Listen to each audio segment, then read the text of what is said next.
From Chicago streets to the courts beat, Sal Scott Dan on the podcast seat. Bulls breaking news, talking stats and views. Every player, every play, we never lose. Horns over hoops, we're the Bulls troop. From game analysis to fan scoop.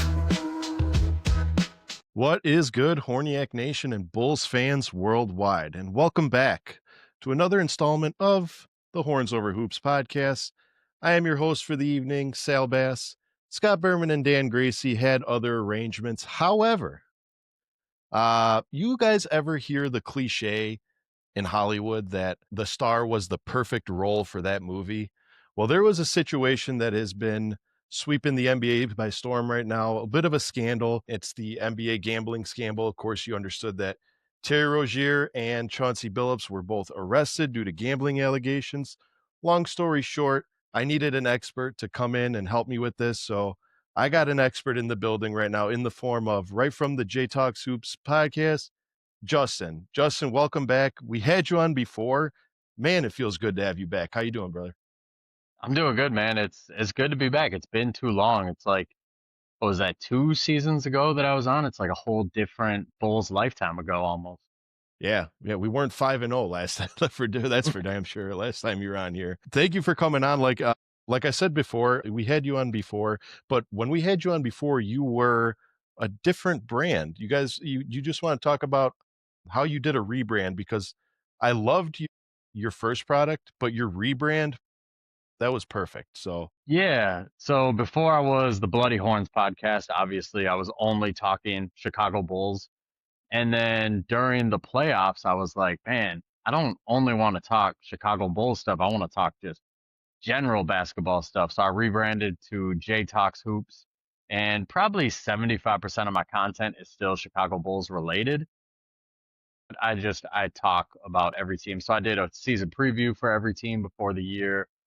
Right now I do like my walk-in talks, and I break down whatever games I watched the night before. So just let me kind of talk all of the league rather than just focusing on the Bulls all the time, because no disrespect to Bulls content creators like yourself or anybody else out there, but they burn me out. If I can only talk about the Chicago Bulls when they're as depressing as they were the last couple of years, you get burnt out fast, man.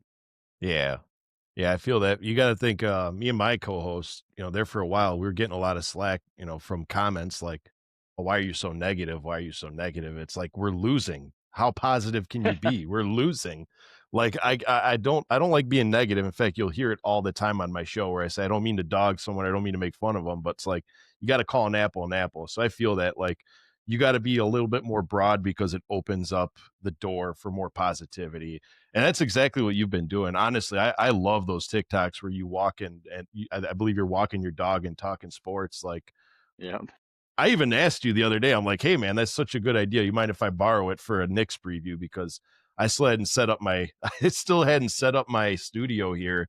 And I'm like, just go outside and walk. So I love it. And what kind of dog you got? He's a pit. He's a 2-year-old pit. His name's Drax. He's Cool. a well-trained dog, so he's just off leash. We're at a nature trail by my place, and sometimes you'll see him in the background of the video, like 10, 15 feet back, and you'll see him sprint to catch up. He's just a good dog. So I was walk him every day, and I was like, I should be more productive during these walks, because I like to record podcasts, but I run my own business, have time to like sit down and record podcasts all the time. So I was like, I walk my dog for, I don't know, 1 hour, 90 minutes every day. I'm like, I could easily just walk and talk at the same time and kill two birds with one stone here. Yeah, get some exercise in. What kind of business do you run, if you don't mind me asking? I run my own personal training business. So I train MMA fighters, football players, general population people. But yeah, it's me all by myself. So takes up a lot of hours of the day. I hear that. Makes a lot of sense, man. From I remember you post pictures of you working out in Bulls. It was my favorite part of the day. Game day tradition. It was you working out in either a Joakim Noah jersey or one random Bulls jersey of the day. And that's how you knew, like, Bulls games were on. Like, every content creator had their own little shtick, and yours was was working out in the Bulls jersey. I absolutely love that, man. I'm gonna have to hit you up for some personal training because I'm getting a little soggy around the midsection, and I'm almost in my 40s here. I'm 37, so I know time to start looking good. That door of opportunity is closing. So Yeah, I yeah. need all the help I Happy to can help get. out, man. Yeah, happy to help out, dude. So welcome back, Justin. Like I said, we'll get right into this. We and the co-hosts, we like to start every show with a little segment I like to call Tuesday Trivia. I'm not sure if you've seen our show to see now we started doing Tuesday Trivia. So I just ask you a random trivia question. If you know it, hey, cool. If not, just to break the ice a little bit. All right. Okay. So this trivia question coincides with the good news that happened the other day, and that's the Chicago Bulls finally, after 30 years, secured their 5-0 record.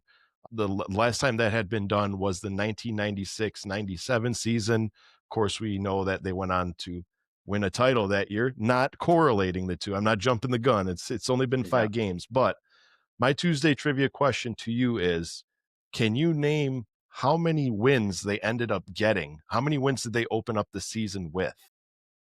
Wins in a row. Wins in I a know row. it's a high I know it's a high number because the 96 team always gets all the credit for being 72 and 10. But Mhm. that 97 team won like 60, high 60s, like 68 or something total. So it's got to be, I know they came out the gate hot. I'm going to say 14. Well, you close. So you are very close. So I believe they won, not I believe, I have the stats right here. They won 12 in a row. 12 in a row. So that it was very close, man. That was good. Yeah. I don't really anticipate. Actually, we're here. Let's talk Bulls. How many more wins do you anticipate the Bulls to get? Because we're all riding that high that they won 5 in a row. We can't imagine it because those are feats that I mean, me and you were kids the last time that happened. And for me, I always gauge a team by how they recover from a loss, not so much a winning streak. Because when everybody's winning, everything's going great. But when you're losing, everything's going bad. So I know 5 wins is a good start. I hope we string together a little more. But realistically speaking, how many more wins in a row do you think this Bulls team has got? Uh, that's a good question. Honestly, if they win tomorrow, if they beat the Knicks again tomorrow, that's going to surprise me. Not because I think that this is all fake or anything like that. Like I believe in what the Bulls are doing, the pace that they're putting on these teams. It's really hard for them to keep up. But more so just because the Knicks are really good and they're a really prideful team, and Jalen Brunson plays with a lot of pride, and OG Anunoby, Mikal Bridges. So they just got smacked in the mouth last night. We're going back to Madison Square Garden tomorrow. If the Bulls beat them back to back, that would be pretty shocking to me. So I think we're gonna top out at 5, and then after that, then it's like what you said. Anybody can look good when they're on top. How do you bounce back after getting smacked in the mouth? So their schedule coming up is tough, but I believe a lot more in this team than I did even a week ago. Yeah. Yeah, that's a good take there. Like, I know I said it on my show, and I think you mentioned it too.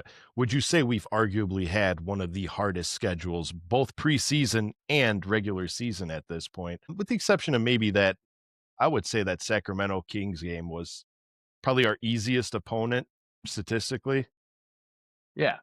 I mean, the Kings game, they were the easiest opponent statistically, but that was still a veteran team coming in there with DeMar and Zach, who got chips on their shoulder playing the Bulls. Like they were trying to win the game. That wasn't an easy game. The Bulls were down for part of that game. So yeah, I would agree that they've had a tough schedule, and you're already seeing like there's a section of Bulls fans who want this team to suck. And I used to be part of that section. I wanted them to tank, but I've turned that narrative around since I've seen what this team can do this year. But you've seen that section, they're still holding on to wanting them to suck. So they're trying to discredit the wins, and they're throwing all these numbers out, and they're like, these wins are lucky, blah, blah, blah. But it's like the teams they beat, the Hawks, the Magic, the Pistons, everybody had them in the top 6 of the East before the season started. And they're probably going to finish around there too, barring injuries. So these are impressive wins. And I don't really believe in luck when it comes to NBA games. Like these are all professional athletes. They're trying their ass off out there. So Yeah. been a tough schedule, and that's what makes it so impressive that they're 5-0. Yeah, I hear that. I mean, Me and you were both avid Twitter users. As you scroll through Twitter, that's the only thing you saw was, Bulls fans, Bulls content creators. You know who you are. You guys wanted the Bulls to tank. You guys love draft picks, and I love draft picks too. But what I really love as a Bulls fan is your team going out there playing every game to capture the W, even if that W is kind of hard or it seems out of reach. I love you just going out there and giving it your all, because we don't want to watch a team that's visibly tanking. I mean, we've seen other NBA teams do it. That year couldn't have been too fun for the fans. But I do share your opinion with the New York Knicks, because if we thought that the first Knicks game was going to be a tough game, you can't get slapped in the mouth and go to their home and slap them in the mouth. No, they're going to be trying that much harder. You know what I mean? You're at home. You just got beat, and for the most part, the Knicks could have very well taken that game last night had it didn't been for a couple lockdown plays and the Bulls really buckling down. So really nice, really nice. Real quick before we move on to the main idea of the story here, what do you think has contributed to the biggest success of this season so far? The depth, just the depth and the pace that they play with, because they're going right now, they're going 11 deep, and it's you're seeing like some of these teams, the Bulls in the Kings game, I think they were down in the third. The Hawks game, they were down in the first and second quarters, and even last night they came out slow, and then Io came off the bench and changed the game, and it's just the pace that the Bulls play at and the fact they just keep throwing bodies at you. Eventually, it just breaks the will of these teams. Like that game yesterday, the Knicks played a really good offensive game of basketball. Anunoby almost had 30. Brunson almost had 30. Bridges was hitting shots. Deuce McBride was hitting shots. Like it's not like the Bulls played lockdown defense by any means. They kept that pace going. So even though the Knicks were putting up points, the Bulls were just putting up more points. Yeah. Yeah. Yeah. We had what, six players in double figures. I mean, and then they had 4 players in 20 points or more. I mean, was it Brunson at 30? It seemed like we couldn't keep Cat off the foul line. Every time he got the ball, he just got to the stripe willingly. For whatever reason, OG Anunoby was just hot, and we couldn't find him on the court to cover him. Deuce McBride, I mean, that is an ugly, ugly looking shot, but it was going in. I mean, it almost looks like he reaches behind him and launches it, but it was going in. So I'm not going to lie to you. I don't know about you, but I was panicking there for a minute, like deep into the third and then early fourth quarter. I'm like, don't tell me we're going to revert back to our old ways and surrender a 22-point lead for the loss. So, but I'm glad we got the W. Yeah. Have you changed your opinion on Patrick Williams at all? Absolutely. Absolutely. Like I had a post about him this morning, and I think right before I logged on, Stacey King had like retweeted it agreeing with it. So it's always cool to get a cosign from one of the best, but it was everybody agrees who watches Bulls basketball that this is the best version of Patrick Williams we've seen so far. But if you just look at his raw stats, he's averaging below his career average in points, rebounds, and assists. So it was just outlining like this is why you have to watch the games, because the stats don't tell the whole story. It's the way he's playing, the aggressiveness he's showing. He's taking it to the hoop with force. He's had a couple times this year where he's actually finished his dunks, so that's always a pleasant surprise when that goes in. He's attacking mismatches. Like I've seen him when he gets last night there was a play where he got Brunson switched on him. He went right into the post right away. Like he's attacking, which we just haven't seen from him before. So even if the stats aren't crazy, and there will be people who don't watch the games and are like, oh, he's only averaging 9 points a game and he's making $18 million. He sucks. No, he doesn't suck. He's just playing his role and playing it the best we've ever seen him play it. Yeah, no, I agree. I'll admit it. I was one of the most avid Patrick Williams haters, and I don't even want to say hater. I didn't buy into it. I mean, here's a guy we got 4th overall, thinking he was going to be the next big thing, and for whatever reason, he's just struggled throughout the years. But this season, it's like you said, unless you watch the games, the numbers won't tell you the whole story. You don't see him out there hustling a lot more. He's a little bit more consistent with his shot, getting to be that lockdown defender again. I mean, there's almost 5 Patrick Williams out there at point. And just the fact that he's not contributing negatively by the team by, missing shots, missing dunks, missing his assignment.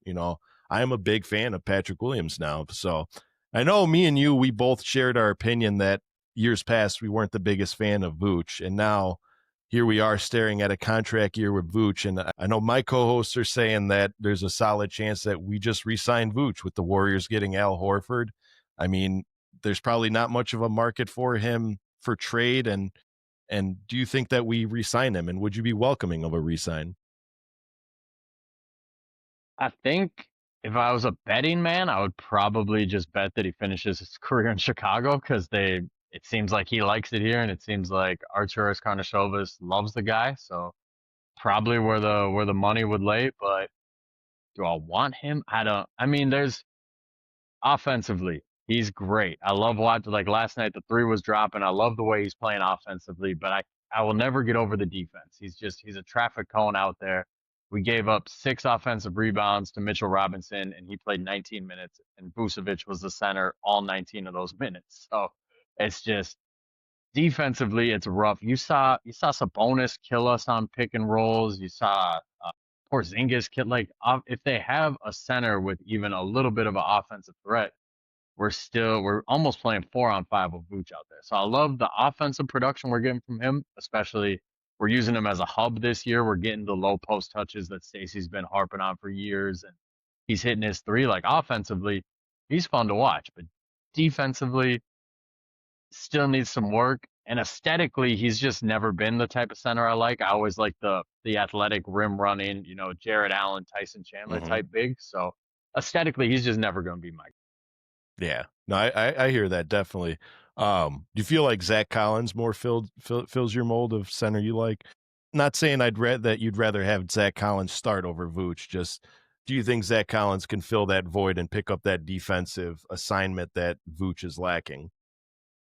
That's funny because last year when Collins got to start, we were all like, "Oh my God, this is what it looks like when you have a center who actually moves his feet on defense." Like he's not even. I don't think he would grade out as like a great defender. It's more so he just moves his feet and gives effort on that end. So yeah, I like Zach Collins more than Vucevic, but Vucevic just gives you so much more on offense that you can't start Zach Collins over him. That would be ridiculous. Right. Yeah. Plus Vooch is I love that man's personality. I mean, he went from tearing up, from tearing up towels, beating the snot out of chairs on the sideline to now he's like pumping his chest, and you've seen a new Vooch now, and he's quickly becoming one of my favorite players. Right after Trey Jones, of course, which would it be fair? Would you agree? A good comparison of Trey Jones, I heard it the other day, was what Lonzo Ball should have been to the Bulls. Obviously, not as athletic of a passer, but his role, more or less. I think honestly that's underselling what Lonzo Ball was at his peak. Like I Okay. love Trey Jones. Fun fact, I live in Apple Valley, Minnesota. I'm probably like 2 blocks away from where he grew up. And his dad used to Wow. come in. Yeah, his dad used to come into the bar that I worked at when Trey and Tyus, they would have been like, Tyus would have been starting to get national buzz at this time. And we used to just shoot the shit, talk basketball. And he's a super nice guy. That family's fantastic. Trey Jones is my favorite player on the team, but Lonzo just, I don't know. There's something like it's kind of been a shtick that I did, and I couldn't do it after last night's game because we're 5-0, and that 21-22 team never went 5-0. But I was like, the last time the Bulls were 2-0, and I showed a highlight video of that team, and then 3-0, 4-0. When you watch that highlight video, you just see the genius that was Lonzo Ball. Like he would get a rebound, and he'd be like 2 feet away from the hoop, and he would fire that thing like 50 feet down court, hit Zach LaVine in stride, easy dunk. Like I've never seen anything like that before from a player. So I love what Trey Jones is doing. To me, he's almost like a Kirk Heinrich on steroids, where Ooh. he's defensively, he's a pest. He's everywhere, and he's just an energizer bunny. He doesn't wear down. He can take, and I'm talking about Kirk Heinrich during the Derrick Rose years, not early baby Bulls Kirk Heinrich, but Right. he can take the point guard role and bring the ball up when you want to get Derrick Rose off the ball or you want to get Josh Giddey in this case off the ball. And then he's spacing out as a nice catch and shoot 3-point shooter too. So to me, his game is like Kirk Heinrich on steroids right now. I like it. Yeah, Captain Kirk, he was one of those players that I just enjoyed having him on the court. You know what I mean? During those baby Bulls years, like, and even later on when he came back after his Atlanta Hawks stint, and he was playing, alongside Derek, it was just, he was a defensive threat, and, he could hold his own. I'd seen him a few times get knocked to the ground, get up and get in your face. He didn't care how big you were. So great comparison. I like that. Yeah, that's good company to be in. Last thought before we move on. How many wins do you think this team will get despite the 5-0? So I was pretty adamant all off season that we were going to be 39 and 43, just like the other years. I was like, this team hasn't changed. This is what they're going to be. And now, seeing the way that they've played, they're they're copying and pasting what the Pacers did that made them so effective with the depth and the pace. And the East is weak. Like the Celtics are way worse than I thought they'd be.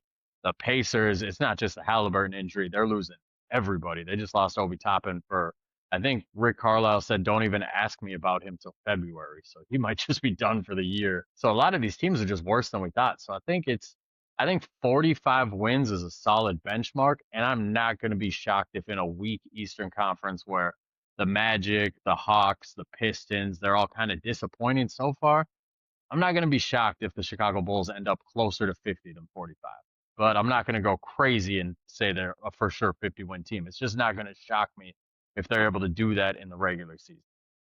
See, this is why me and you get along, because I had 45 to 52, and everyone at work, they're like, you are nuts. There's no way this team is going to win 50 games. And this is after they won 3 in a row and then 4. They're like, it's easy to win 5 games, but turn around the other foot, you can come out and lose the other 5 games. And it's like, well, unless you watch the games whistle to whistle, you see that this team is a different team 100%. Like, yeah, the East is as weak as can be. I mean, your elites took a giant step back. We're not even talking like losing a superstar. We're talking the structure of the entire team is gone. You know what I mean? So this is probably the Bulls' best opportunity to step up and really secure their identity in not just the Eastern Conference, but the league. So, but I was saying the same thing, 45 to 50 wins with their ceiling being 50. So perfect. You called yourself a betting man earlier, and today we are going to be talking some betting, because while the Bulls are enjoying a nice little win streak here and sporting some positive news for the city of Chicago since the Jordan era, there's been some negative news circling the NBA, and that is in the form of we've had some players arrested, we've had some coaches arrested, and all for gambling. So, which is why we named this episode, Should Sports Betting Be Illegal in Professional Sports? Justin, I'm going to let you have the floor and kind of explain the situation, just to let everybody who may not be following it as closely as us be aware of what's been going on. Because I know you either followed it or you don't. You just heard that Billups and Rozier were arrested for allegations, and then it kind of just went silent. Like, we haven't heard anything of it since. So go ahead, have the floor. Right. Yeah. So, what was it? It'll be 2 weeks this coming week that they were arrested, and it was Terry Rozier, Chauncey Billups, Damon Jones. Like those 3 got arrested, and it was for kind of different things. Like Terry Rozier, it's for prop bets that he was betting on himself and then, doing things to make sure he hit his unders. Chauncey was arrested for illegal poker, being like the face of illegal poker and helping lure names in for rich people to rip off other rich people. And Damon Jones was arrested for providing, basically, it'd be like insider trading in a stock market term. Like he had knowledge of injuries, so he told his friends to bet the unders. But it's interesting because the burden of proof is still on the FBI here. Like if you read the whole affidavit and everything, like some of it looks really, really bad, but then there's still a lot of questions to answer. Like the Terry Rozier one is probably the most fascinating one because the NBA did their own investigation and they cleared him. Now, Adam Silver said, we didn't clear him. We're not a legal governing body. We can't clear people. But then he also did say, like, we investigated, we couldn't find anything. So that makes you wonder, like, what investigation did you do? Because the FBI's investigation is pretty cut and dry. They have text messages from him saying, hey, bet my unders tonight. That night, he checks out after 10 minutes. The only bail you can kind of shoot him is that he did have an ankle injury, and they do have MRI scans to confirm he has an ankle injury. So one of 2 things happened. Either he's a clairvoyant and he knew he was going to hurt his ankle, and he told his friends, like, hey, bet on me, or he was playing through an injury and he saw his unders and he saw a chance to make some money and he said, all right, I'm going to do this. Because the text messages they got are pretty damning. It's pretty damning that his friend, that he got the cash delivered to his house the day after the bets went through, that he won the unders bets. And then it's really damning that they got evidence that he met up with his buddy and they were counting the money and splitting the money. So the Rozier thing's really interesting. It's not point shaving. I've heard people compare it to point shaving. It's not quite that, but it's still bad. Like, it's still a bad look for the league, and it makes me question. And the Jonte Porter situation made me question this too. Like, why is it even an option to bet over unders to that extreme? Like, I should never be able to place a bet on Jonte Porter scoring 5 points in a basketball game when 99% of people don't even know who the hell Jonte Porter is. So Mhm. that's like, if I was the NBA, that would be the number one thing I would try to crack down on, because they do have a partnership with FanDuel, DraftKings, all that stuff. They've been in bed with these guys. So they should have a little bit of leeway here to be like, hey guys, if we're going to continue to partner up, we gotta change this a little bit. They got to do away with the prop bets. There's no competitive reason to do, like, you're begging for these guys. Terry Rozier is not a great example because I think he makes like 30 million a year, but like a Jonte Porter who made 800,000 or whatever league minimum is, like, you're begging that guy to take advantage of the system and bet his unders and make some side money. Yeah.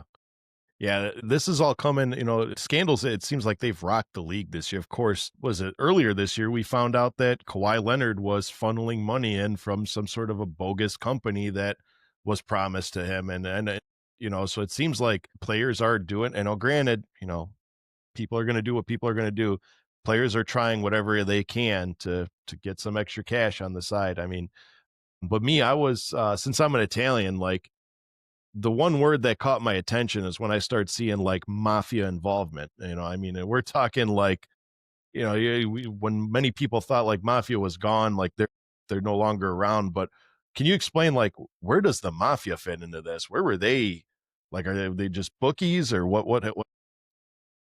So the mafia really come into play with the Chauncey Billups situation, and he's in it twofold, because he was the quote unquote face of some of the illegal poker games that the mafia was hosting. So he'd be the guy who got people to come to the games to get ripped off. So there was like a report that Kevin Garnett was at one of the games, and him and KG, they've been friends forever. But then there's also the report KG didn't actually play poker. He saw what was going on and he bailed. But saw a report Tyronn Lue was at some of the games. So they were clearly using Chauncey to try to bring in NBA people to get ripped off. And I had the question, because I'm not a huge poker player. So I was like, what is an illegal poker game? And it's apparently just a weighted game that the house is guaranteed to win using see-through tables and crazy stuff like microphones that are so small you have to use a magnet to take it out of your ear, and contact lenses that will like show reflection off the card to tell you what card they get, like all this crazy James Bond type stuff. So that part with Chauncey being the face of that, not a great look for the NBA if he's actually the face of that. And it was ran by the quote unquote Russian mafia or Russian mob. And that's where his tie into the betting stuff comes into play. Cause then he wasn't directly named in the affidavit. He was named, I believe, as co-conspirator number 8. But when you read the description of co-conspirator number 8, it's player who played from 97 to 2011, I think, and is currently a head coach in the NBA. That can only be Chauncey Billups. Like, it fits his description to a T. And that one alleges that when actually against the Chicago Bulls in the 22-23 season, I believe, towards the end of the year, it alleges that he texted somebody and let them know, like, hey, we're tanking, bet our unders. And of course, they did, and they made money off it. And the person he texted is supposedly one of the heads of the Russian crime family. So that's where it becomes a little dicey, because it's like, is he friends with this guy?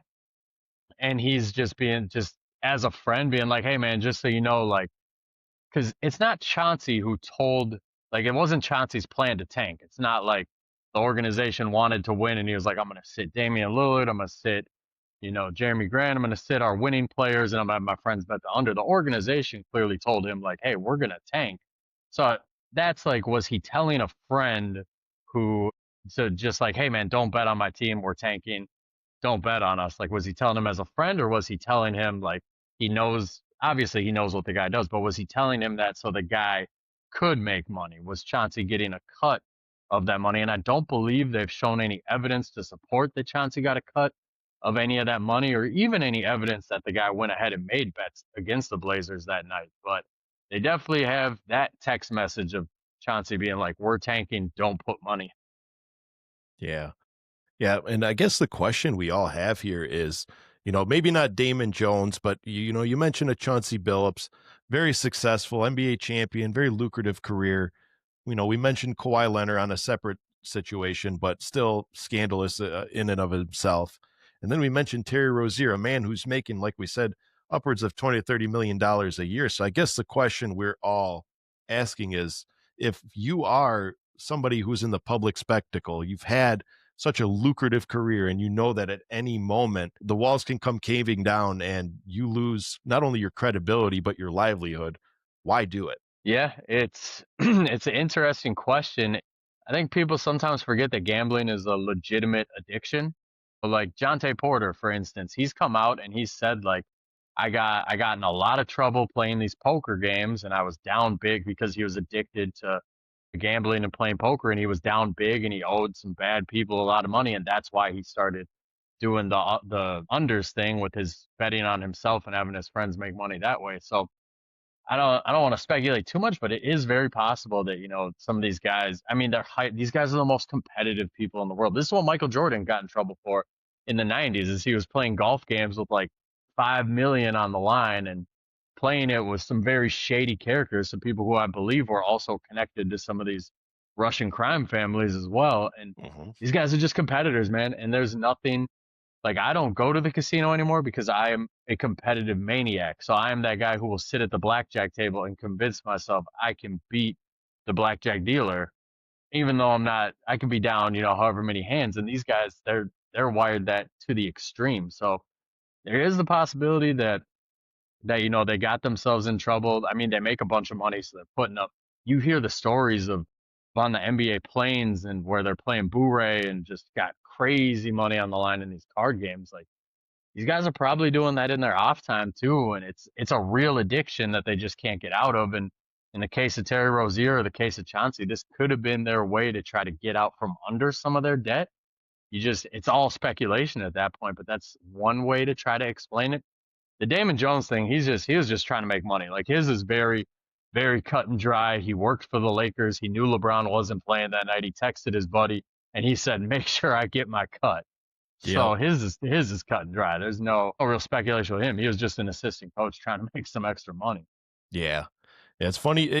It's funny that you mentioned MJ, because we saw it firsthand in the Last Dance, that the Last Dance basically just exposed Jordan for being an avid gambler. I mean, like you said, it's very much a part of the game. But the funny story that's behind that is it's like an ongoing conspiracy theory that people are starting to believe that, and it might very well be true, that the seasons that Michael Jordan retired in the middle there between the first three-peat and the second three-peat, that he didn't actually retire, that he was actually suspended from the league for gambling, and that was the league's way of saving his image by saying, "Hey, take a year or two off while we put this under the table. You can be a hero in the White Sox, and you'll still have your good name and what have you, but we still got to punish you. Let's clean this out, and then you come back."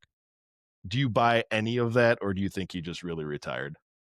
I think he really retired. Like, I Okay. love conspiracy theories. I love hearing them. I don't believe in them because especially the big ones like that. Like, do you know how many people would have to be in on that conspiracy for that to be true? We're talking hundreds of people, and they all would have had to keep their mouth shut for 30 years now. Like, there's just no way. And that's my thing with a lot of those, like the fake moon landing, for instance. Like, that'd be thousands of people that have to keep their mouth shut for 70 years now. Like, it's just, it sounds really good, and you can see where people are coming from, but I don't think so, man. Especially after David Stern passed away, somebody would have came out, been like, "Hey, this is what we really did." And honestly, like, it's just when you look back at that time, and I thought the Last Dance did a really good job of showing it, just how stressed Mike was, and then he loses his dad, and he was kind of spiraling out of control, and he just wanted to get away, and wanted to go play baseball for a couple of years. So he Hmm. went and did that, but I don't think he got suspended.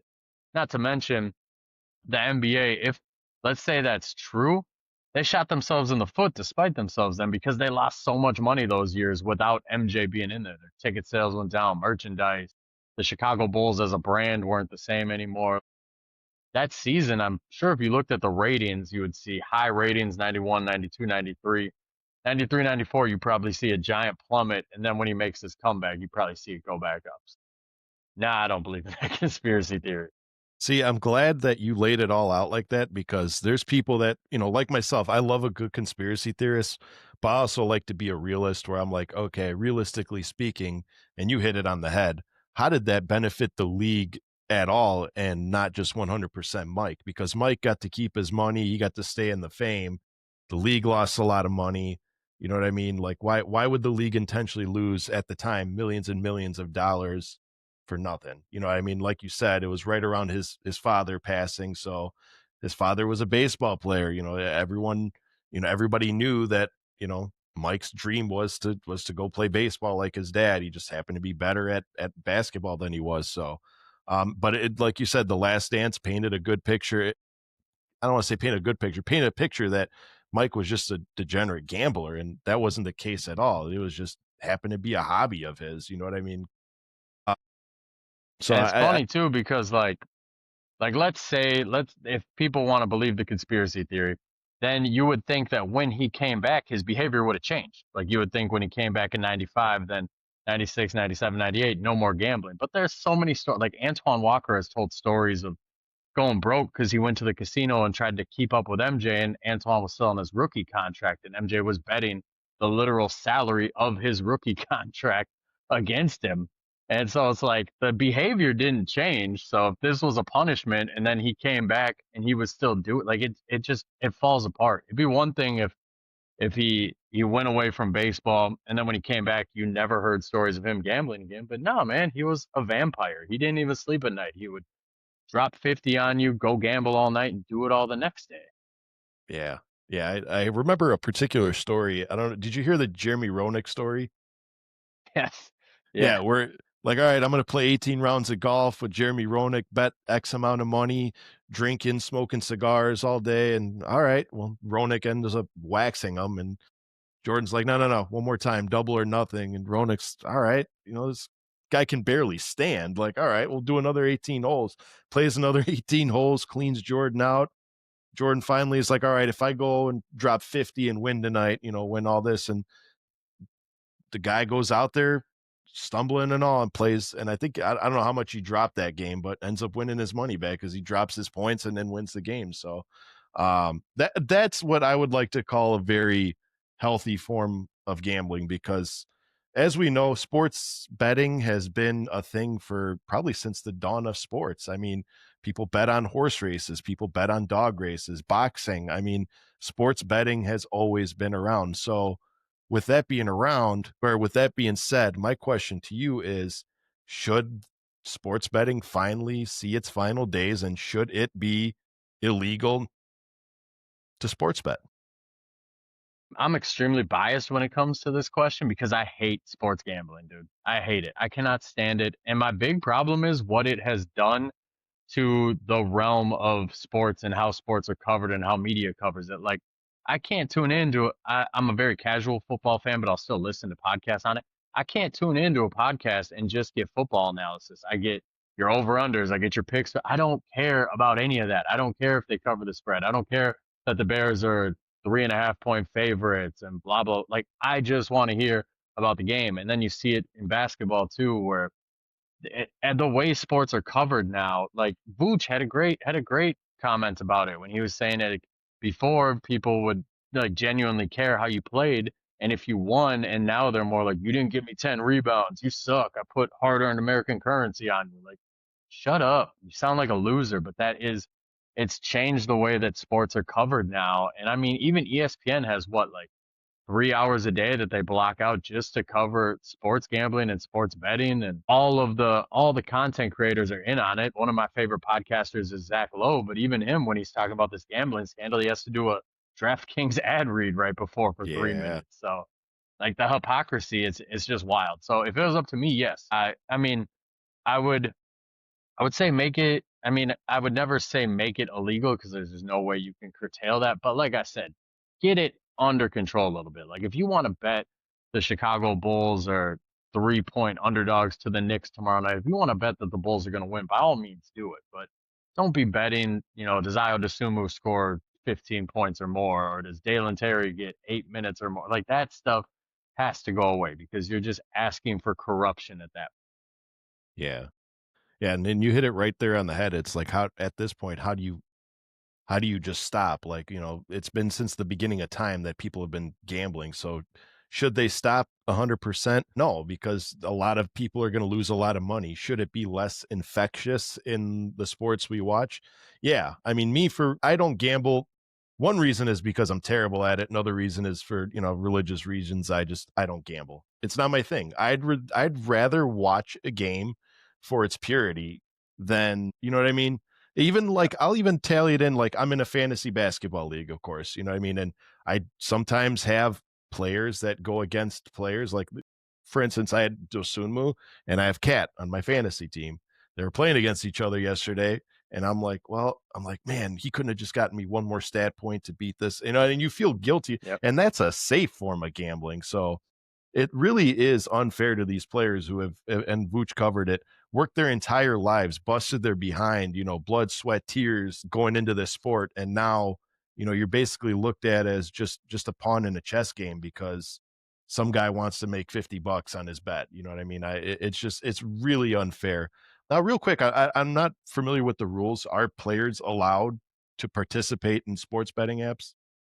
No, no, they're not. So that's why when you see all of these, it's Damon Jones texting a friend, put the money on here. Terry Rozier texting a friend, put the money here. Like they are not allowed to. In the NFL, players have gotten in trouble. Like Calvin Ridley got suspended. I don't remember if it was a full season. He got a pretty hefty suspension, but his was weird because he was on injured reserve, so he wasn't even playing. But he bet using the DraftKings app, and his username was Calvin Ridley 18 or something.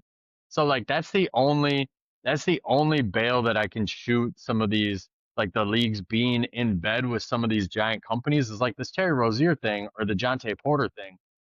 Since it's all legal and they all use these apps, it was flagged pretty quickly like, hey, why are so many people betting on Jonte Porter? And then DraftKings or whoever's taking the bets, they go to the league and be like, this isn't, like, something nefarious is going on here. Whereas if it was illegal, people would still find the way to get their money, and they would just, like, illegal bookies aren't going to go to the NBA and be like, hey, I had 100 guys bet Terry Rozier's under last night, and that's never happened before. Like, so it makes it trackable, but it's still really hard for the league too, because it's just hypocritical. They're making so much money from these companies, letting these companies sponsor them and work with them, that for it, like me saying you need to do something with these prop bets, the league might not be at a point of leverage. It might be too far gone where, like, once you got in bed with these guys, it's not exactly easy to get out of it. No, I agree 100%. Yeah, and if it wasn't for the fact that it's, NBA, not just NBA, every sports organization is making money hand over foot with it, and now take that away, it's just going to yield negative dividends completely. I mean, take it away completely, it's going to yield negative dividends, not just in the league, but for the product in and of itself. So I'm 100% for keep it in there, but maybe limit it down. Definitely don't jam it down our throats, because look at the lighter side of it. You know what I mean? If you are somebody with a gambling addiction or any sort of addiction, the severity of, well, if you're a sports fan, but you're addicted to gambling, now watching sports, you are getting tempted to gamble. You're tempted to slip back into some negative activities because, like you said, you can't turn on anything on TV that's sports related without seeing at least FanDuel, DraftKings, all these big name gambling apps. And how do you as a human being resist the temptation? So you know what I mean? So for every like good, there is a bad. So what solution do you think could help restrict it? Doing away with some of the prop bets, the over unders, stuff like that, that could make a big difference. And even if like, because doing away with that obviously is going to take juice away from some of the gamblers, and it's going to affect DraftKings in various different ways. But it'd be one thing if you were betting an over under on Jalen Brunson to score 25 plus tonight. That's one thing. But then if you're betting Tyler Kolek to score five, like who's betting on Tyler Kolek? You are just by having every player have a prop bet, you are just begging somebody to take advantage of it. So that would be the thing I would do is get some kind of regulation on it where you can like the team has like two guys, two stars you can bet their over unders on. Yep. You can't bet the over under for the 12th guy on the bench. As far as the tricky thing with the league is there's really not much the league can necessarily do because in some, I mean, the Terry Rozier thing, if it, we should mention these are all allegations too. It still Yes. has to be Yes. proven. I'm not going to get too political, but we are talking about Cash Patel's FBI here, so who knows? But Yep. they still have to prove it in court that this is actually what happened, and that's the players' union is filing a grievance on Terry Rozier's part, saying, "Hey, this if you read this affidavit, like these are allegations. You cannot just suspend him without pay for the entire year over this." I don't think they're going to win that grievance, but they're standing up for him. They're not just bailing on the kid. So that's the key thing to keep in mind is these are still allegations. But as far as like what the NBA can do to regulate it, if you read that affidavit, there's another one where it's like there was a fringe NBA player on the Orlando Magic who texted another fringe NBA player that so and so on the Orlando Magic. Like it was just a word of mouth kind of thing. So that's where it's like there's no policing the league can do. It's just friends talking to friends. Like if me and you both work in the same industry and we just happen to text each other about what's going on in our industry, they're not going to charge us with insider trading or anything like that because we're just friends talking about it. So some of this is that where it gets into a dangerous situation is like because it wasn't people love to hate on LeBron and they want to tie LeBron into stuff. People were trying to make it seem like LeBron told Damon Jones, who then told the better. It wasn't that. It was just Damon Jones happened to work for the Lakers and knew LeBron wasn't playing. So like there's Yeah. nothing LeBron could have done to try to stop that from getting out. It's just a victim of circumstance there. So it makes it hard for the NBA to police this. And it makes it like if you don't read the affidavit and think through it critically, it makes it look like the NBA is in trouble here. But when you really read it, you're like, this is just some guys who are taking advantage of a situation and not doing it in the smartest way. Mhm. So they got caught. Yep. Yeah. Very, very good breakdown. Like you said, I like what you hit there. Yeah. Of course, everything we say here is speculation, and of course, everybody is innocent until proven guilty. Despite the fact that nowadays everyone's guilty until proven innocent, but I do like that. No matter how many, no matter how blatant Terry Rozier can be found guilty, and I've seen some of those videos where like Terry Rozier like turns the ball over, but before the ball he even knows it's turned over, he's already turned around and sprinting the other, even if you have concrete proof, until he's deemed guilty, I still side. I'm with you. I side with he's innocent, so yeah, why shouldn't he get his paycheck? Now if you find out he's guilty, yeah, take his paycheck away and you hand out your punishments accordingly based on him being guilty. You don't punish the man when he hasn't even been in trouble yet. Now here's the thing, now we're talking about punishment. Chauncey Billups was an active coach. Terry Rozier, active player and a really big contributor to the Miami Heat. So, what do you think would be a fair punishment to kind of, I don't want to say stop people from gambling, but definitely making it worth it to cover it up a little bit, to like watch their back a little bit. You know what I mean? I mean, fair punishment is kind of subjective. And unfortunately, these guys, their career's over. Like Chauncey Billups is never, even if he is somehow found innocent, it's just over for him. The Blazers, they're off to a good start. I believe they're 4-2 right now without him. Tiago Splitter's their interim coach. Like basketball wise, they don't need Chauncey, and it's not like Chauncey was killing it as a head coach before that, but just the black eye on the league. Like if Chauncey is innocent, I feel terrible for the guy because he, by all accounts, stand-up player, Hall of Fame player, champion, Finals MVP, put his time into the league, spent some time as an analyst, worked his way into a coach. Like the thing you've heard from a lot of people is nobody has a negative thing to say about Chauncey. He always seems like a stand-up guy. So if he truly is innocent, that's going to be a tragic situation because just because of the black eye this is put on the league, he's going to get the Colin Kaepernick treatment. Like he's never going to work in the NBA again. And Terry Rozier, honestly, this was probably his last year in the NBA anyways because he's been getting paid to do nothing for a couple of years now. Like he has not been a good basketball player. That trade the trade the Heat made should be revisited as one of the worst of all time because they gave up unprotected draft capital for Terry Rozier, and he immediately went from averaging 20 a game to like 8 a game. He wasn't even going to be in their rotation this year if he was allowed to play. So I think his is probably over too, as that could be, that's another one where that's kind of like if let's say he actually is innocent. Like obviously, if either of these guys are guilty, yes, they're banned from the NBA, similar to Jonte Porter. He pleaded guilty, banned for life.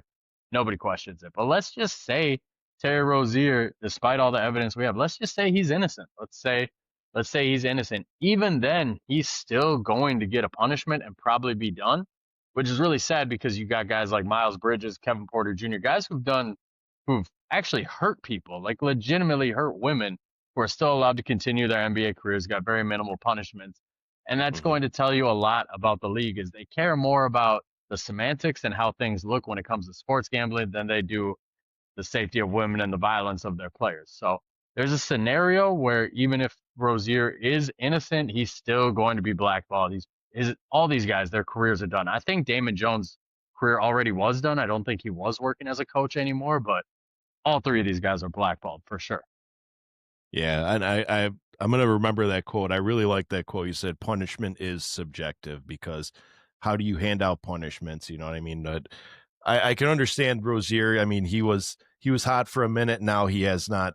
I'm with you. What has he done for me lately? You know what I mean? Like, and the only person, I don't want to say I don't feel bad for anybody. If they're innocent, like you said, I do feel bad that they're going through this. But the only person I do feel the biggest remorse for is Chauncey Billups. And that is because after such a legendary career that he's had, nobody's going to remember that. They're only going to remember him as the guy that got in trouble for gambling, which if you were a fan of basketball back then, you knew that Chauncey Billups was an absolute legend. He was a force to be reckoned with.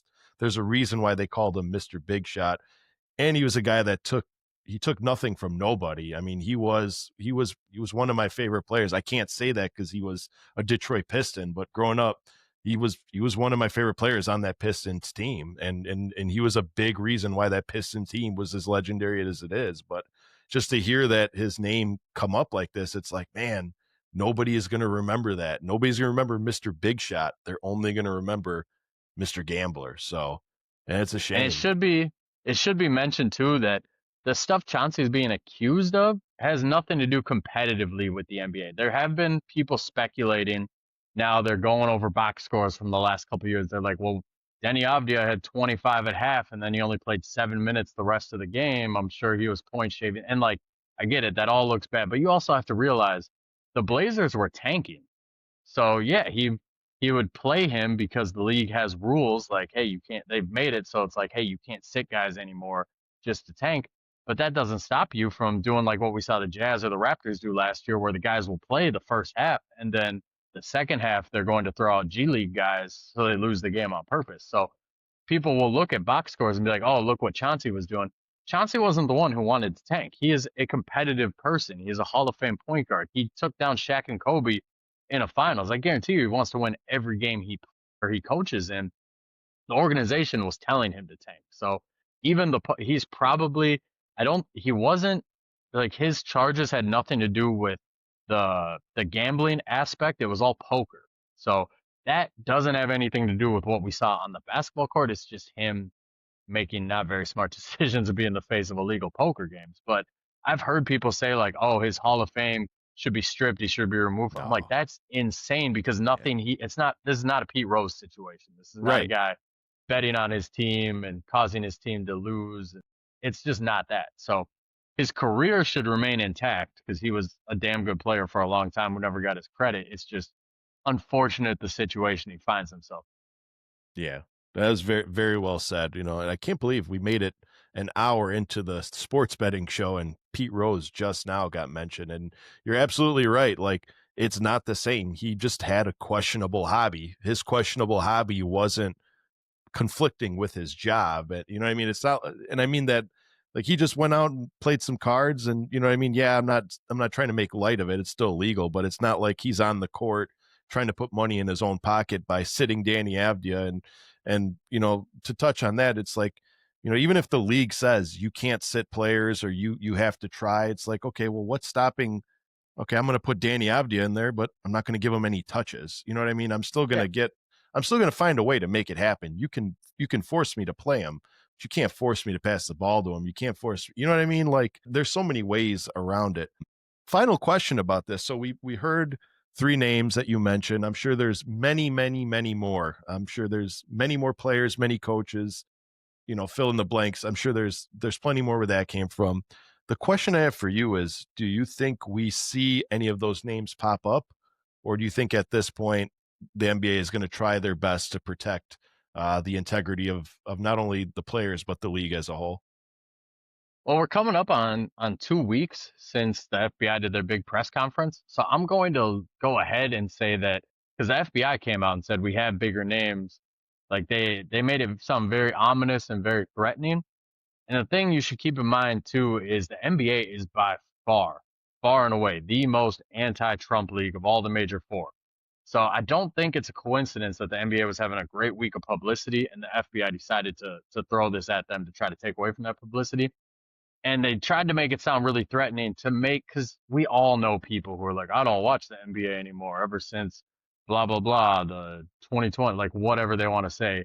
They don't, and the reality is you never watch the NBA, so get out of here. But I think they tried purposely did that press conference and did a bunch of smoke and mirrors to say like there's going to be big names and blah blah blah to make those kind of people be like, see, I told you guys the NBA sucks. The NBA does this or that. So honestly, if there were big names, I think we would have heard them. And we've heard some, like they tried to put LeBron in it because of Damon Jones, but like I said, that wasn't LeBron telling Damon Jones, that was just Damon Jones being with the team. They they ran a report that Kevin Garnett was involved, and then you find out like, oh, he was at one of the card games. He didn't actually play. He actually left pretty quick. And then they did the same thing, I think 2 days ago with the Tyronn Lue report. So it seems like they're kind of grasping at straws a little bit. I feel like if there was a big name, like a earth-shattering name, and I don't even know who that name would have to be. Like if you want a name that's going to take the NBA down, it would have to be LeBron James.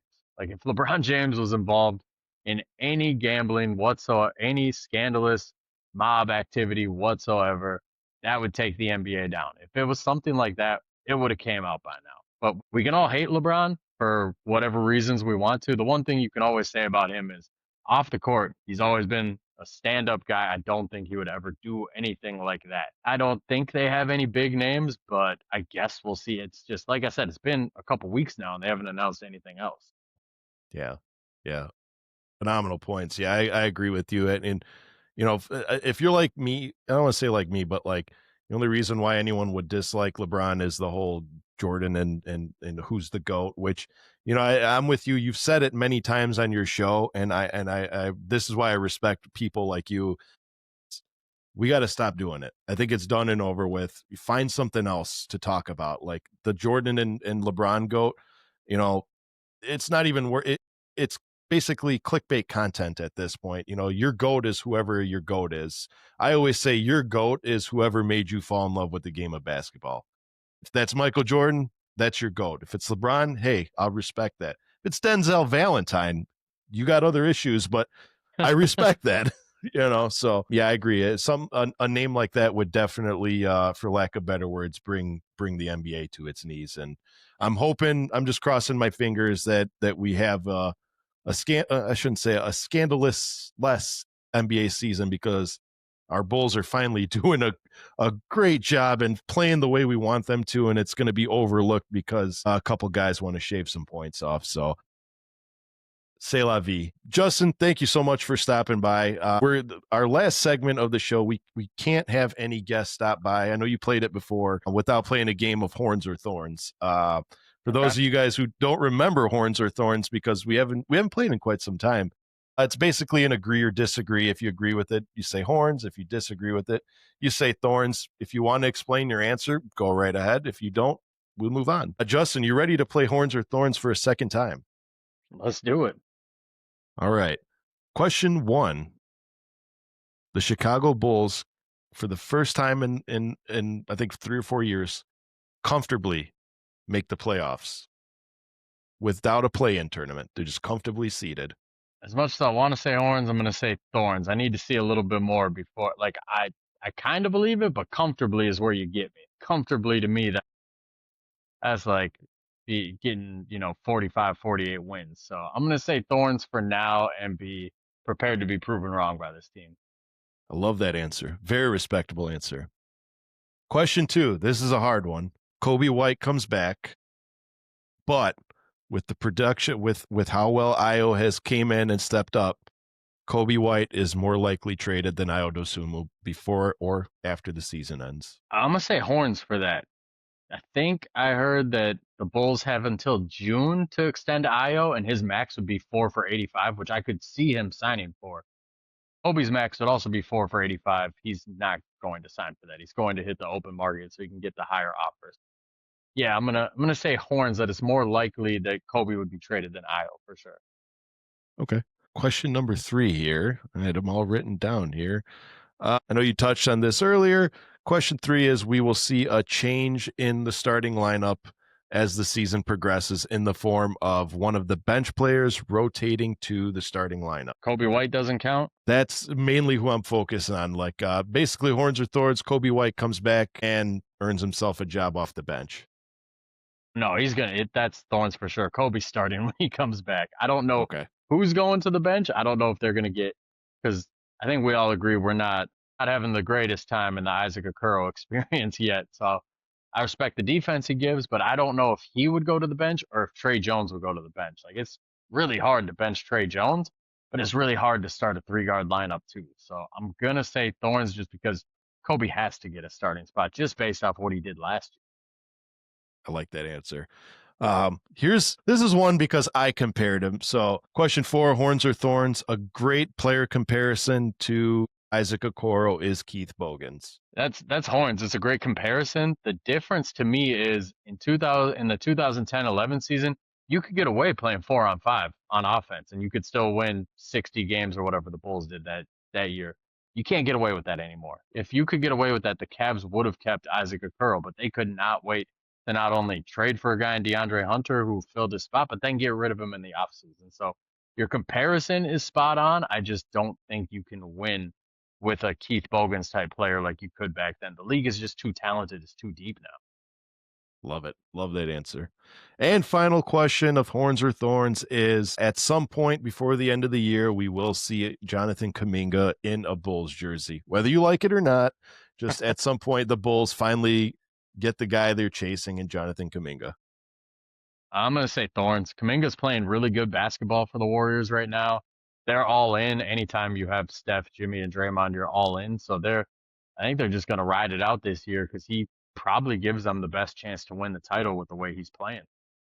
I like it. Yeah, I know I was big on the Kuminga bandwagon there for a minute, just because I wanted something different. But then after seeing how well this team's been playing, it's almost like I don't want to do anything to affect the chemistry of this league. Like even the fact that Kobe coming back, as good of a player as he is, he kind of scares me because it's like this team's doing so well without him. Like I'd hate to see him come back on the team, and then okay, now we have to just shift our attention to Kobe because he is the star and he makes the money he makes and throw off all our chemistry. So that's what kind of scares me. So you see them running a rotation of like a Giddey, Kobe, Trey Jones, Batas, and Vooch starting role? No, I don't see them starting that way, but I see a lot very similar to Billy Donovan's OKC year where he didn't start Schroeder, CP, and SJ together. I believe he had Dennis Schroeder coming off the bench that year. But then throughout the game, you would see a lot of 3 guards. So I think Okoro will probably keep that starting spot potentially all year just because of the defense that he brings to that lineup. But I think that it's going to be one of those things where, yeah, he's starting, but he's playing 20 to 24 minutes. And then you're getting Io at the 3, Giddey at like you're getting the 3 guard lineups for the most part of the game. So I'm kind of worried about Kobe coming back, but then I also reminded myself that Kobe's not a high usage player. He's not a DeMar, as much as I love DeMar DeRozan, he's not a DeMar DeRozan who's going to pound the ball for 20 seconds and try to find a shot. Like Kobe, one of the good things about Kobe to end the year last year was he was so decisive with his decisions. It was 1 or 2 dribbles, I'm going to the hoop, 1 or 2 dribbles, I'm stepping back, 1 or 2, I'm passing it out. So I think he'll fit. I think there's just going to be interesting to see how the minutes work themselves out. I like it. Yeah, good answer. Yeah, players like Kobe, they can only make you better. It's just, we all are so in love with this team, and I say it every game. I love this team. We should be excited to see a player like Kobe White come back. And not saying that we're not. I'm not saying that we're not. Just I've seen a lot of Twitter's a toxic place, man. Every time you scroll, you see something that's like, man, why would somebody think that? So I'm glad you and we stay on the brighter side of suffering. So Twitter makes me laugh, man, because especially because all offseason I was pretty negative as a Bulls fan, and I don't know how anybody watched that Miami Heat playing game and didn't come out of it feeling negative. But mhm. then all week I just had one in an interaction with Stacey King where somebody was like, "Oh, I thought you said Patrick Williams sucks." And I'm like, "I did say that, but he proved me wrong. Like I'm not allowed to admit that I was wrong." Like people love to throw your old takes against you without any context of why you had that take. And without taking into account that I feel like I'm pretty good at admitting when I was wrong and being like, yeah, that was a stupid take of mine. I was wrong. I'm happy to be proven right. But sometimes and this is why I respect your takes, is because your takes are based off of what you see. You call it like you see it. I tell it people all the time when we mention you, we shout you out. I'm like, if you want somebody who's just going to tell it like it is, that's the guy you're looking for, because he has no problem saying, hey, Patrick Williams sucks. Patrick Williams sucks right now. That doesn't mean next year he doesn't come out and drop 20 and you're going to rub it in my face. Oh, you said he sucked. Well, at the time, the man sucked. So I'm going to tell you that the man sucked. Like, I'm not going to say he's a good player when he's averaging, 7 points as a starting big man, number 4 overall pick. I'm going to tell you he sucks. You know what I mean? So, and that's what we always respected about you, is you told it like it is. We are saturated in a market of Bulls, either content creators or press, where they just want to show you the silver lining and give you the PC answer to everything. And sometimes you just want to hear, hey, this guy's not doing so well. You got to get rid of him, and that's what you bring to the table. And I respect that. Justin, for participating in Horns or Thorns, we'd like to give you some uninterrupted airtime. Shout your show out, messages for the fans, any message or anything you got going on. Floor is yours, buddy. Take it away. Yeah, so if you guys aren't following, it's J_talks_hoops, and it's the same handle on Twitter, TikTok, YouTube. Basically, my content is just me walking my dog and talking about basketball for 3 to 9 minutes, however long it takes for me to get my point off. And then on Twitter, if you've been following me for a while, you're gonna know 90% of what I say is sarcastic. I just crack jokes a lot of the time, and then the other 10% is just me assessing what I'm seeing out there. So if you're not following, throw me a follow. Other than that, I just like talking basketball. So it doesn't have to be Bulls takes. I like talking just general NBA takes too, and no problem admitting when I'm wrong. And I was wrong about this team. I didn't see it working. If you'd have told me 9 months ago that Kevin Huerter and Trey Jones would be my favorite players on this team, I would have thought you were crazy. But here we are. Yeah. And at the same time, if somebody would have told me we were 5-0 with this team, missing our best scorer and our reserve big men, that we'd be 5-0, and no, I'd say you're lying to me. Stop messing with me. April Fools ain't here yet. So everyone, if you're not following, just please do yourselves a favor, go out and follow him. I love the take. I told you this yesterday. I have so much respect for you to do that walking and talking with the dogs, because I tried doing it and I was fumbling my words. It took me about half an hour to make that little walking around the block that I made about the Knicks game, just because I'd go start something I'd have to say, fumble my words, reset it, get a little bit further in, mess it up, and reset. So the fact that you can do that just as fluid as you do it is just incredible. Hats off to you. Although I don't Oh, want to thanks, take man. my I hat off. appreciate that. I don't want to take my hat off. I got a lot of grays going on. The microphone and the hat does a good job of covering up the gray, man. I'm 36, 37 years old. I'm what the kids nowadays like to call was it a young 40? I don't know. I'm turning 36 in like a month, and lately the kids that I train, and I'm talking like 16 to even 22-year-olds, and even random 20-year-olds in the gym, they call me Unc.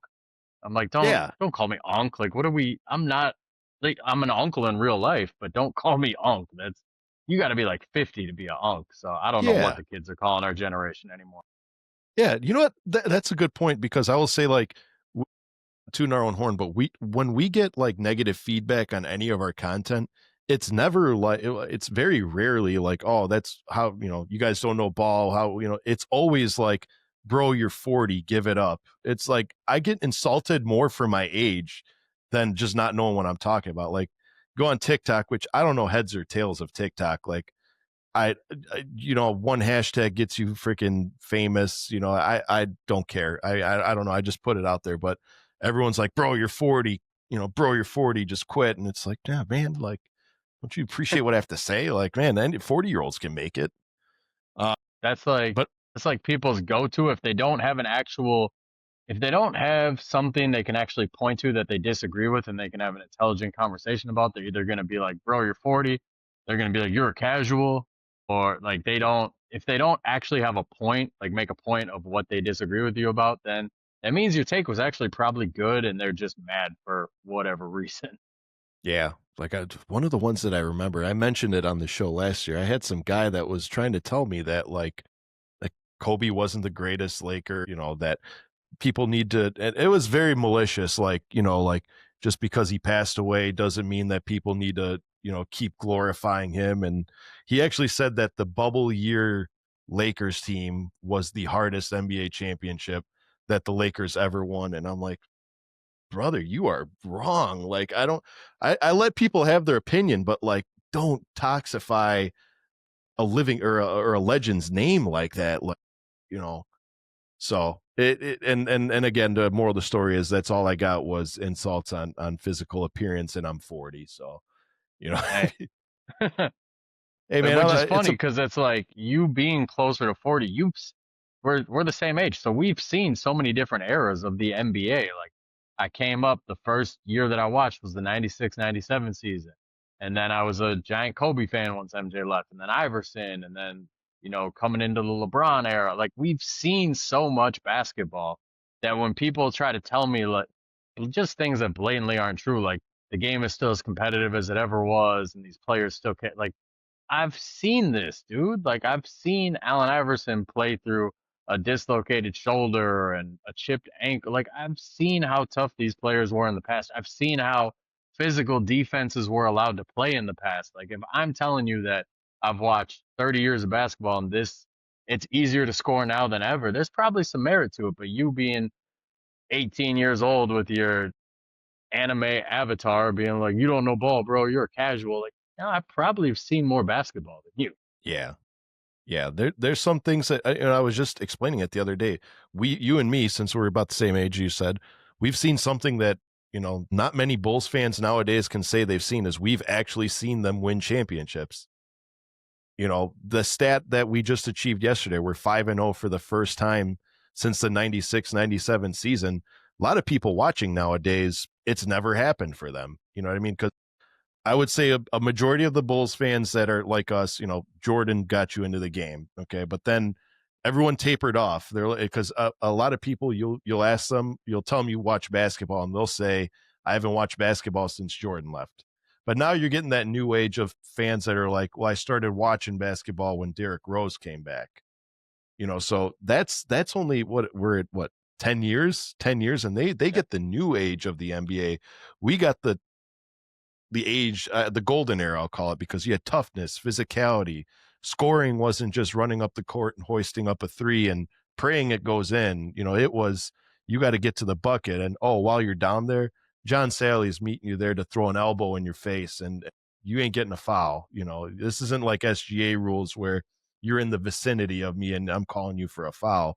It was a lot harder of a team. So when we say stuff like that, it's like you said, we know what we're talking about. We've seen it. We've seen the evolution of this game, but still call You us an uncle. mentioned you mentioned the people who came back when Derrick Rose was a Bull, or their start with the Bulls was Derrick Rose being a Bull, which makes me feel old because I was one of the few who actually stayed true to the Bulls after MJ left. Like I had big belief in Eddie Curry and Tyson Chandler. I was mad when they traded Elton Brand. Ben Gordon's one of my 5 favorite Bulls of all time. Like, but I had a Twitter interaction the other day that I just felt bad for the kid.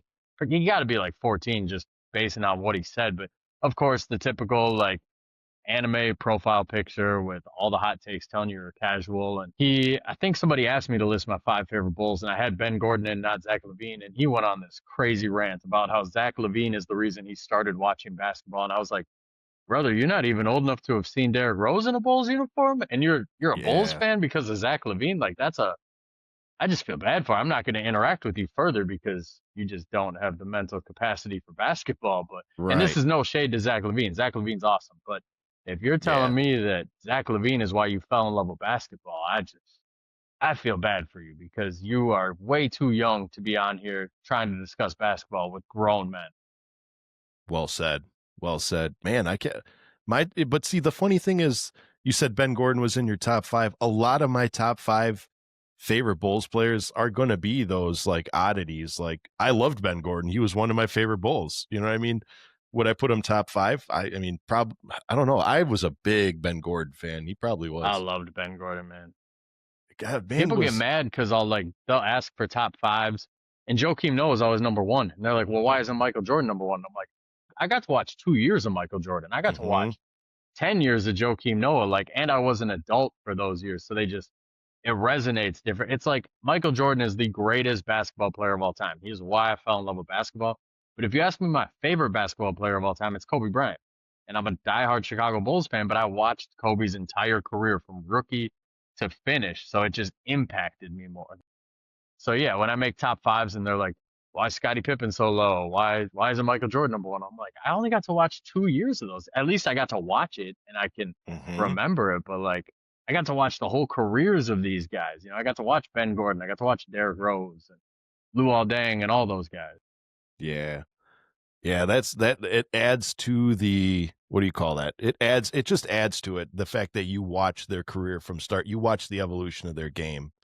Like a lot of my friends know that one of my favorite years for a Bulls team, and even though we were terrible, was the 2002, 2003 years because we had such great talent on the team. It's just it didn't evolve yet. Like Jamal Crawford, top 5 Bull of all time. He may be one of my top 3 Bulls of all time, just because of what that man ended up being.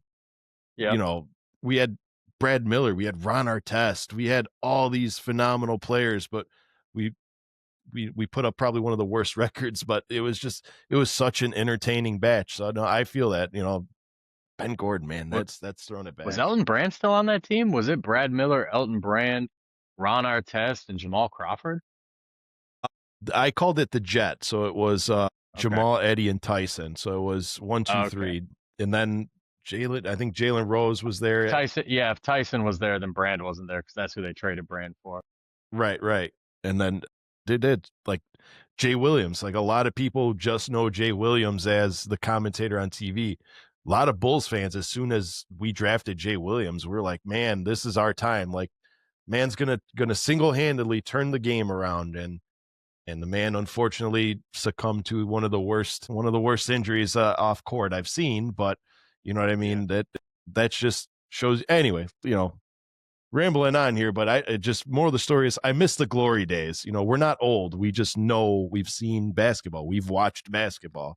So We've seen good basketball. We've seen Bulls teams win playoff series. I'm not even talking championship. I'm talking I've seen a Bulls team led by Joakim Noah, Jimmy Butler, and Luol Deng win a playoff series before. If you came into this loving, if Zach LaVine got you into this, you've never seen the Bulls win a playoff series. I think you've seen the mhm. Bulls win one playoff game. That's a rough way to live. That's wild, man. We have not seen just a victory of a playoff series since probably what 16, Think the 17? last one was the Nets series, wasn't it? Is that the last Yeah, series that they the won? the Nate Robinson when Yeah. Nate Robinson saved it. Nate Or Robinson's no, no, another no. one of those. No, I'm selling them short. The last series they won would have been when they beat the Bucks, when Giannis, forearm checked Dunleavy, then Yes. Pau Gasol and Derrick Rose, Jimmy Butler. That was the last one. Yep. Yep. Yep. Yep. Yep. Because for whatever reason, I have it in the back of my head that the last Bulls victory was when Derrick Rose hit the shot over Tristan. But then I keep forgetting that they lost that series because Yeah. somebody called a timeout and didn't see it. Yep. Well, Justin, it's been an absolute pleasure to have you here. I thought, 10 minutes have passed, but it's been an hour and 20 minutes. Like, I could talk basketball any day. I'm a man that loves talking basketball, which is I know you love basketball so much, and this open-ended invitation, anytime you want to come back and talk basketball, feel free. And I would like to cover this NBA stuff a little bit more, like make it a little bit of series. So more information that comes out, we'll keep it going. But without the negativity being said, I'm just looking forward to a Bulls season that we can finally be proud of. You know what I mean? And so you got anything else for everyone before we head out? No, just have fun, guys. Like, we don't need to have big, long talks about, are we going to win a championship, or we should tank because it's only going to get 45 wins. Like, we don't need to do championship or bust. We can just have fun watching a fun basketball team. That's the thing you can say about the Bulls this year, is when you watch them, fun will be had. Well said. Well said. Well, and with that being said, we encourage all our Bulls fans and our Horniacs to, one, go subscribe to J Talks Hoops. I'm telling you, you're not going to be disappointed. See red, go Bulls, and let's hope we can keep this winning streak going. And hopefully we're talking about more undefeated basketball the next time we meet. Good night, everybody.